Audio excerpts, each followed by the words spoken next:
of the blind assumptions often made by people who buy used turntables is that, in fact, the used turntable they're buying has been properly set up and engineered. So I'm going to revisit our little Thorens turntable with a gray 707 on it. And when you see a picture like this on any number of auction sites, you think, oh, this is wonderful, everything's perfect, you know, all I got to do is buy a cartridge, or maybe it comes with one, and we're good. Well, maybe not. I'm going to show you a couple things about turntables again, particularly if they're using an aftermarket Tonearm. And I don't have any problems with aftermarket Tonearms. Some of them are actually quite good. But what's really critical is that the setup of the Tonearm and its distance from the bearing to the pivot point is correct, so that the cartridge properly tracks an arc where it gives maximum performance and no distortion. So just for convenience, I'm using a Lin speed calibration, and with their arms here we show the arc it should follow, so that it's properly tracking on the inner grooves and outer grooves. Now, a lot of tables may or may not come with something far more simple. This is a little Riga one. And so here we go. And so you're setting it up, and this is your target point. Now keep in mind, this is a target point in the middle of the entire range of an LP. And the fact that you've got it right in one point doesn't mean it's going to track the arc properly. So I'm going to show you what happens, or can happen, when you're buying an aftermarket turntable from who knows who set it up. The first thing we're going to use is a Denison sound tractor. And what this allows us to do is to make sure that we're sitting in the proper point. This is a far more substantial system. And what we're going to do is set it up so that that pivot point, we're dead center now on the bearing for both horizontal and vertical. Here's our pivot point. I'm now going to lock this down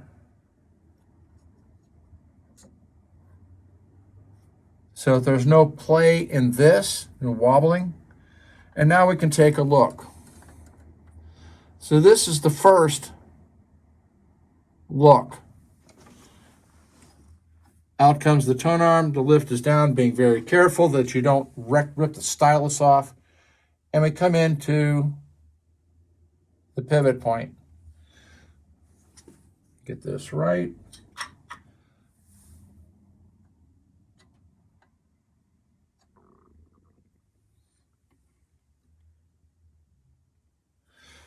Now, if you look at this, you'll see that the cartridge and where the stylus sets down is actually behind the target point, which means even in the midpoint, it's not going to be tracking properly.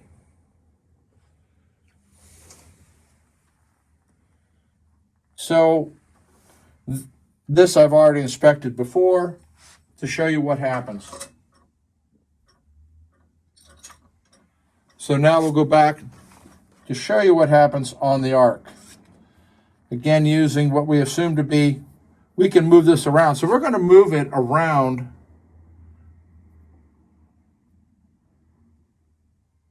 so it properly sits in the pivot point.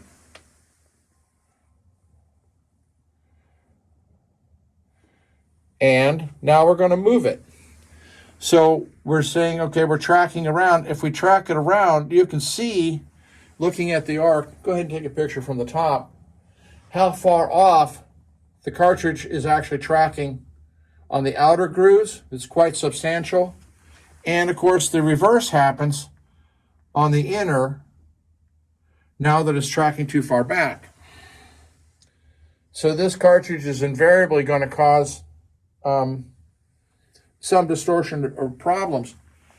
When you're getting into a used turntable with a cartridge that has been improperly mounted and used for some time, the stylus is going to be worn on surfaces that follow the improper arc. So if you risk trying to reset the cartridge so that it properly follows that arc, you're going to have a leading edge on the stylus that's going to cut the vinyl, essentially.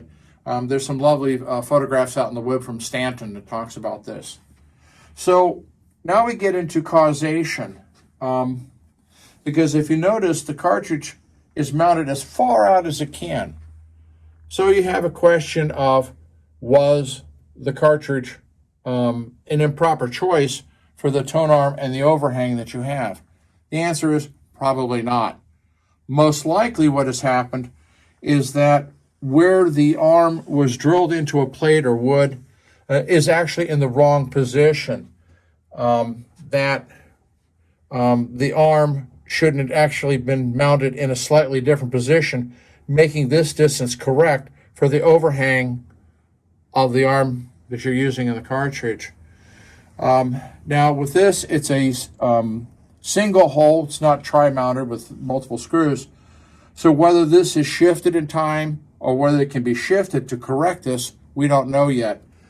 There are devices out there. There's one made by Dennison I used for years to properly drill the plates to set these things up. I don't know whether this plate was provided by the manufacturer and it was just improperly done, or whether it was just a plate that happened to be available and the arm fit.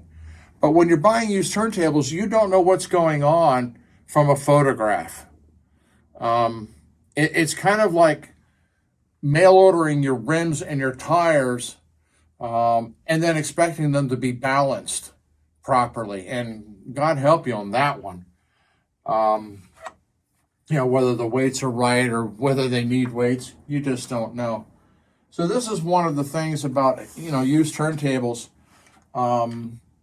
particularly when you're starting to talk about really high-end turntables, where they have the options of adding an arm to themselves of their choice and their needs.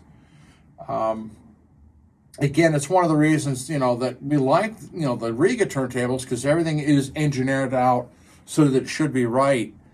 And if you think that buying a turntable with the manufacturer's arm on the table is right, guess again, because we've caught a number of tables where no matter how we tried to mount the cartridge, the arm itself is not in the proper position and distance to make that arc right. We've even had to go so far as to twist cartridges in their head shell so it looks screwed and goofy just to track it right. And,